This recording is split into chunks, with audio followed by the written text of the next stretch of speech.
Hello' everyone, কি খবৰ আপোনালোকৰ? আশা কৰোঁ সকলো ভাল আছে। আজি হৈছে আমাৰ জেনেৰেল ফেচাৰ্ছ, তো সেইকাৰণে আমাৰ এতিয়া প্ৰস্তুতি চলাই আছে আৰু আশা কৰোঁ আজি ভিডিঅ'টো আপোনালোকে চাই ভাল পাব। তো শেষলৈকে ভিডিঅ'টো চাই থাকিব। তো আজি আমাৰ ফেচাৰ্ছৰ কাৰণে মুখ্য অতিথি হিচাপে আমাৰ নিমন্ত্ৰণ জনাইছে প্ৰাগ নিউজৰ সাধাৰণ সম্পাদক ঋতুমণি ডাঙৰীয়া দেৱক।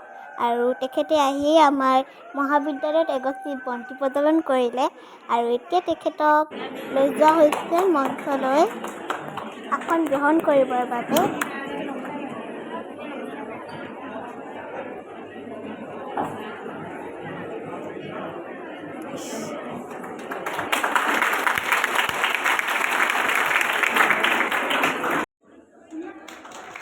এতিয়া তেখেতক আমাৰ বিদ্যালয়ৰ ফালৰ পৰা নানা আদৰ সন্মান যাচিছে।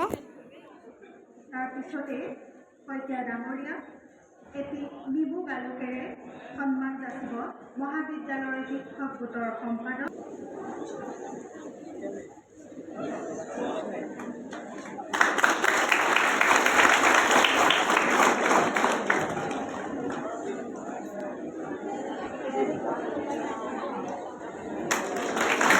মহাবিদ্যালয়ৰ এটি মেমেণ্টৰে সন্মান যাচিব শিক্ষাগুৰু প্ৰিয়ম্বী স্বৰ্গীয়াৰী।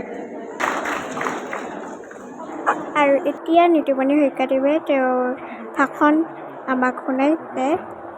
এই মহাবিদ্যালয় তোমালোকক প্ৰত্যেককে একোজন পূৰ্ণাংগ মানুহ কৰিব। কোনোবা ক'ৰবাত তোমালোক স্বাৱলম্বী হ'বা, তোমালোকে খুটি খাব পৰা মানুহ হ'বা আৰু আন কোনোবা হয়তো বেলেগ দিশত ধাৱমান হ'বা নিজৰ চিন্তাৰে, নিজৰ শক্তিৰে।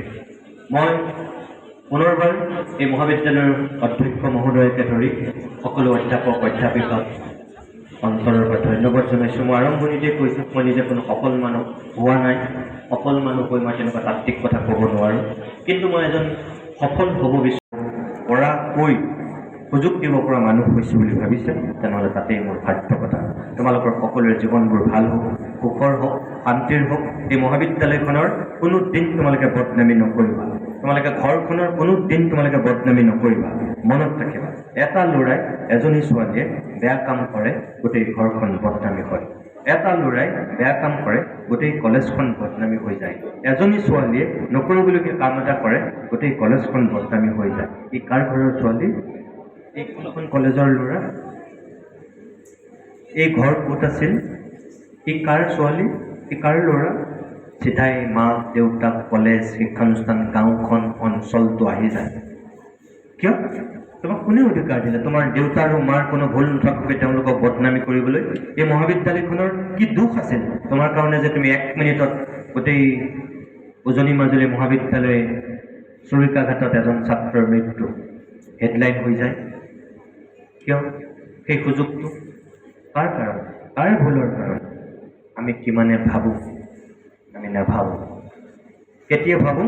ঘটনাটো ঘটি যোৱাৰ পিছত। ভুল আগত ভাবিব পাৰিব লাগে, আগত নিজক সেই দিশেৰে লৈ যাব পাৰিব লাগে। মোৰ বিশ্বাস তোমালোকে ইয়াত অকল পাঠ্যপুথিকেন্দ্ৰিক এটা বৃত্তৰ মাজতে আবদ্ধ হৈ নাথাকি তোমাৰ শিক্ষাগুৰুসকলে তোমালোকক এজন পূৰ্ণাংগ মানুহ কৰিবৰ কাৰণে জ্ঞান দিব, এটা পথ দেখুৱাব আৰু সেই পথত তোমালোক অগ্ৰসৰ হ'বা। ভৱিষ্যতলৈ একোজন তোমালোক ভাল মানুহ হোৱা, সমাজখনৰ সম্পদ হোৱা, মাজুলীৰ ৰত্ন হোৱা, অসমৰ গৌৰৱ হোৱা, তেনেকুৱা একোজন তোমালোক ভৱিষ্যতলৈ মানৱ সম্পদ হোৱা। মোৰ অন্তৰৰ পৰা তোমালোকলৈ শুভেচ্ছা থাকিল।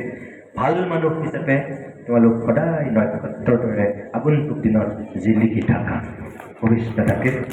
আৰু এইখিনি কৰোঁ মই মহাবিদ্যালয় কৰ্তৃপক্ষক পুনৰবাৰ শলাগ ল'লোঁ, ধন্যবাদ জনালোঁ, কৃতজ্ঞতা জনালোঁ। এতিয়া আহি গ'ল আমাৰ পেকেট লাঞ্চ। পেকেট লাঞ্চত আজি আমাক দিছে এটা চিঙৰা, লালমোহন আৰু লগতে এটা মাজাৰ বটল। পেকেট লাঞ্চ কৰি অলপ সময় ৰোৱাৰ পাছত আমাৰ ফেচাৰ্ছৰ মেইন কাৰ্যসূচী আৰম্ভ হ'ল আৰু এতিয়া আমাৰ জুনিয়ৰ বাহঁতে নৃত্য প্ৰদৰ্শন কৰিছে।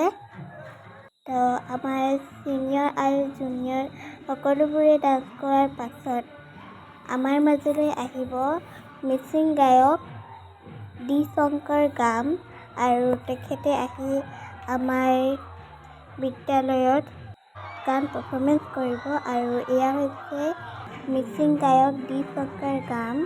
তেখেতে আহিয়ে আমাক তেখেতৰ গীতসমূহ পৰিৱেশন কৰি শুনালেহি আৰু এতিয়া হৈ গ'ল সন্ধিয়া সময়।